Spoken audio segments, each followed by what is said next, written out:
প্রিয় ৪৯তম বিশেষ বিসিএস শিক্ষার্থীবৃন্দ, আমি আপনাদের মতো একজন প্রার্থী।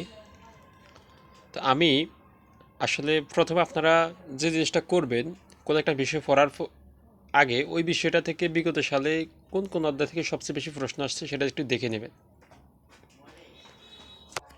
যদিও আমার কাছে সর্বশেষ বিসিএসের ইয়েগুলো নেই, এখানে আমার কাছে ৪৬ থেকে ৩৫তম বিসিএসের তথ্যগুলো আছে। আপনারা দেখেন, ইংলিশ লিটারেচারে মার্ক হলো ১৫। ইংলিশ লিটারেচারে ১৫ মার্কের পরীক্ষা হয়।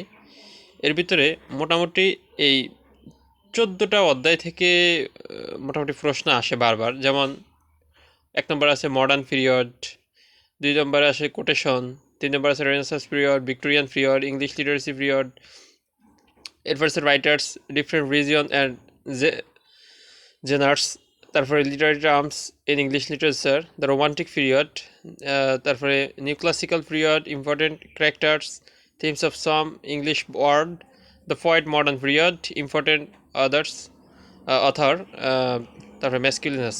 এখানে দেখেন আপনি ১৪টা অধ্যায়ের ভিতরে আপনি দেখেন, আপনার সর্বশেষ বিসিএসটাকে লক্ষ্য করেন। ৪৬তম বিসিএসটা আমরা যদি বলি, কোন কোন অধ্যায় থেকে ১৫টা প্রশ্ন আসছে দেখেন তো।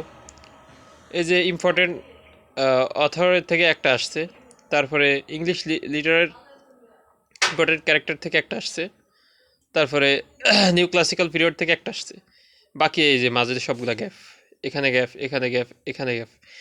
কিন্তু এই যে ৩টা প্রশ্ন আসছে, অর্থাৎ ১৫টা থেকে ৩টা আসছে ৩টা অধ্যায় থেকে, বাকি ১২টা অধ্যায়ের ১২টা প্রশ্ন আসছে মাত্র 4টা অধ্যায় থেকে। চিন্তা করছেন, মডার্ন পিরিয়ড থেকে 3টা আসছে, কোটেশন থেকে 5টা আসছে, রেনেসাঁস পিরিয়ড থেকে 2টা আসছে, ভিক্টোরিয়ান পিরিয়ড থেকে 2টা আসছে। অর্থাৎ আপনি যদি এই 4টা অধ্যায়কে খুব ভালো করে মনোযোগ দিয়ে পড়েন, তাহলে আপনি ইংলিশ লিটারেচারে ১৫ থেকে ১০ মার্ক, ১৫-র মধ্যে থেকে ১০ মার্ক অ্যান্সার করা খুবই সহজ হবে শুধু এই 4টা অধ্যায় থেকে। আপনি শুধু ৪৬তম না, ৪৩তম বিসিএসে দেখেন তো, প্রথমটা থেকে 4টা, তারপর 2টা, তারপর 3টা, তারপরে 2টা। স্পেশালি ডাক্তার থেকে বিসিএসে আসে নাই।